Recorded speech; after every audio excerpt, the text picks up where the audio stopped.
I mean, and there's no non-zero chance of it going Terminator. It's not 0%, but it's.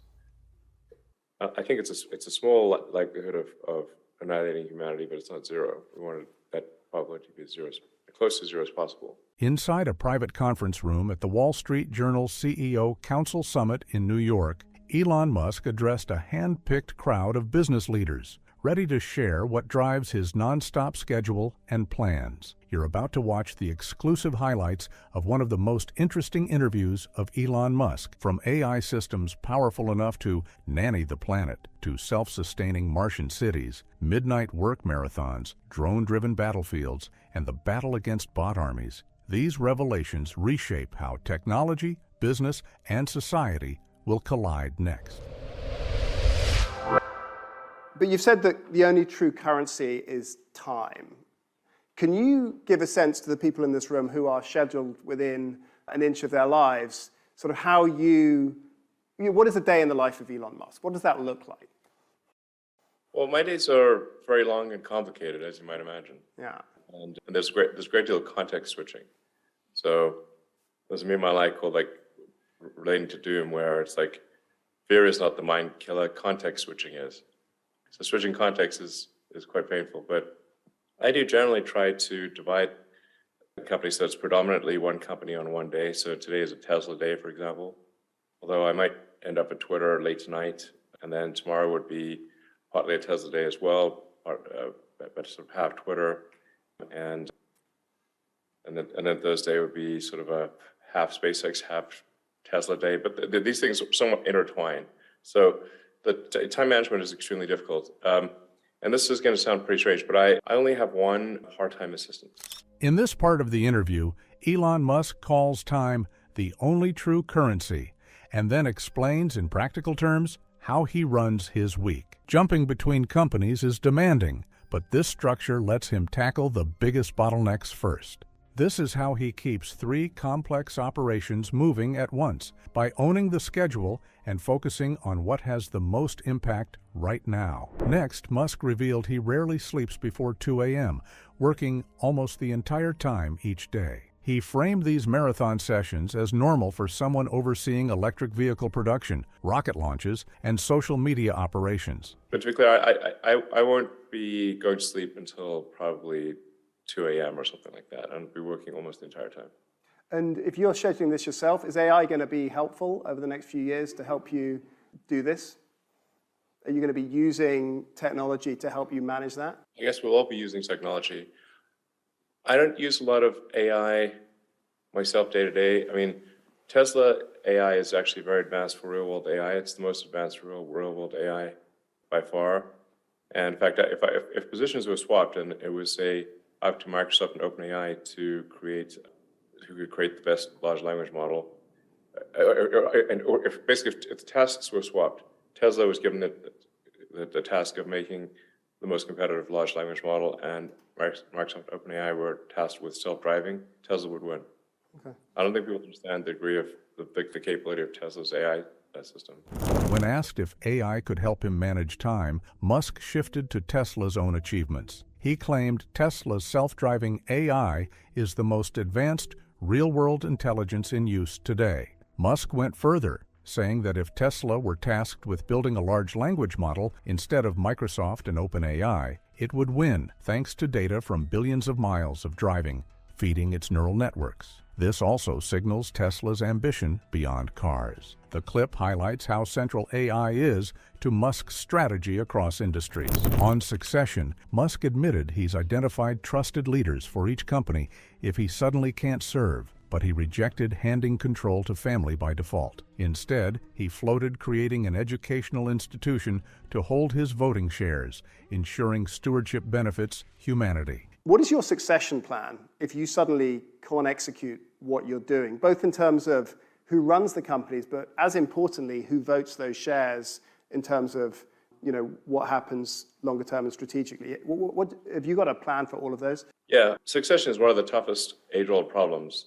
It's plagued countries, kings, prime ministers, and presidents and CEOs for since the dawn of history. There is no obvious solution. I mean, there are particular individuals identified as that I've told the board, look, if something happens to me unexpectedly, this is my recommendation for taking over. So in all cases, the board is aware of who my recommendation is, which they may choose to. It's up to them, of course. They may choose to go a different direction, but there is in worst case scenario, this is who should run the company. The control question is a much tougher question, and something that I'm wrestling with, and I'm frankly open to ideas, because it certainly is true that the companies that I have created and are creating collectively possess immense capability. And so the stewardship of them is incredibly important. I want to make sure that the stewardship is ultimately accrues to the benefit of humanity. That's the idea, is the furtherance of civilization. His transparency on these plans is rare among top CEOs. This plan shows the moral weight he places on guiding companies that he believes will shape the future. By sharing these details, Musk offered a glimpse into how he aims to protect his vision over the long term. Now, the goals of the companies, the achievement of those goals varies considerably in difficulty. The original goal of Tesla was to accelerate the advent of sustainable energy, which actually I think we've done that to a significant degree, and have actually it's kind of auto industry CEOs to often acknowledge Tesla's role in accelerating electric vehicles, and so that I feel has a lot of momentum. They're still solving self-driving, which we're aspirationally hoping to do this year, and so Tesla's got a long way to go, but the execution plan is relatively clear, and that execution plan will generate a lot of positive cash flow for the company. So it's a fairly obvious thing to do. With SpaceX, it's a harder problem because the long-term objective is to make life multiplanetary with a self-sustaining city on Mars, which is likely to be very cash flow negative at first, and very much a long-term. Let's just say the target market on Mars is small, and the key threshold for multiplanetary is that if the supply ships from Earth stop coming for any reason, that Mars does not die out. That's the critical great filter. If you talk about things in terms of the Fermi paradox, the great filter is Mars being self-sustaining without any resupply ships from Earth.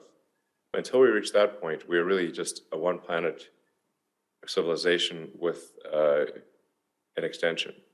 But at the point at which the planets are self-sustaining, or Mars is self-sustaining, then even in a worst-case scenario of Earth civilization either dying with a bang or a whimper, then Mars would have a much better chance of surviving. Shifting to space, Musk defined the true test for Mars, creating a colony that remains alive if Earth supply ships stop arriving. He linked this to the Fermi paradox, calling it civilization's great filter. His words urge continued investment in life support research on Mars. This benchmark drives SpaceX's focus on reusable rockets, habitats, and sustainable resources. By making self-sufficiency the core goal, Musk reframes Mars from a dream to an existential necessity, humanity's insurance policy against a one-planet failure. Do you think will you live to see Mars happen? I hope to live to see the first humans on Mars, but I think it will take some period of time beyond that to make Mars self-sustaining. So it's at least 20 years from the first visit to make Mars sustaining, is my guess, and it may be 40 or 50. And that's assuming you really go for it. Right. So that's a tough one, but like I said, I think important for improving the survivability of civilization. I think long-term, the value of it will be incredibly high. It's just beyond the planning horizon of right. Most people or most investors. So, I mean, obviously, if there's a thriving city on Mars and there's a lot of interplanetary commerce, and SpaceX is the primary provider of that, it would be immensely valuable. So, but the important thing is that there be this self-sustaining, colony, and I think we generally operate with too much of an assumption that civilization is robust and nothing could really take it down. A sentiment that has been common throughout history among empires shortly before they crumbled. So, and I have to say that there's a little bit of late stage empire vibes going on right now. Musk predicted that the first boots would land on Mars in his lifetime, but full sustainability may take 20 to 50 years. This clear timeline ties starry-eyed goals to concrete milestones, highlighting the decades of work, funding, and cooperation ahead. It also highlights the need for stable policies across decades. We could definitely make a city on Mars self-sustaining without AI, or without sort of AGI, which is generally artificial general intelligence or superintelligence.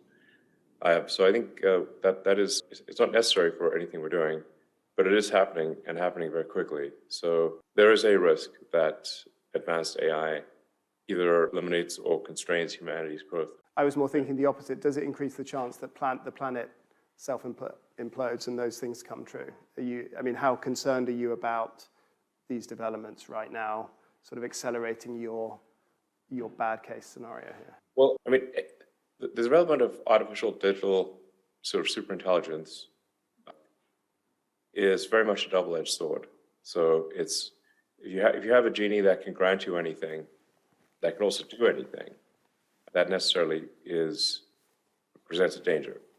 And I expect the first uses of AI to be, or certainly the first government uses of AI to be weapons technology. So just having more advanced weapons on the battlefield that can react faster than any human could. That's really what AI will be capable of. Future wars between advanced countries, or at least countries that have significant drone capability, will be very much the drone wars. Can you rank the US and China on their development of AI each out of 10? The US very much has the most advanced AI. So this is, you say like China's close behind, certainly, and has the resources to scale and to optimize. The biggest single advances in AI still come from the US and Europe. Musk then confronted the gravest danger. There's a non-zero chance AI could annihilate humanity, so we must invest heavily in safety research. His stance sets a high bar for funding alignment, interpretability, and fail-safe designs. By treating extinction-level risk as urgent, he challenged both engineers and regulators to make AI safety a top priority. Musk paints a simple picture. Imagine a super-smart nanny with the keys to the world's computers and weapons, stepping in whenever it thinks people might cause harm, grounding planes, shutting down factories, or stopping drones mid-air. He offers it as a what-if to show what can happen when too much control is handed to software. It raises basic questions anyone can understand. Who sets the rules? When do people get to say no? And how do we switch it off if it goes too far? When you've been talking for years about the need for regulation, what is the scenario that really keeps you up at night?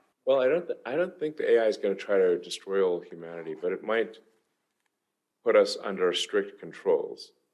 Join Visionary Society and be the first to access new exclusive Supercut interviews and downloadable content with visionaries like Elon Musk.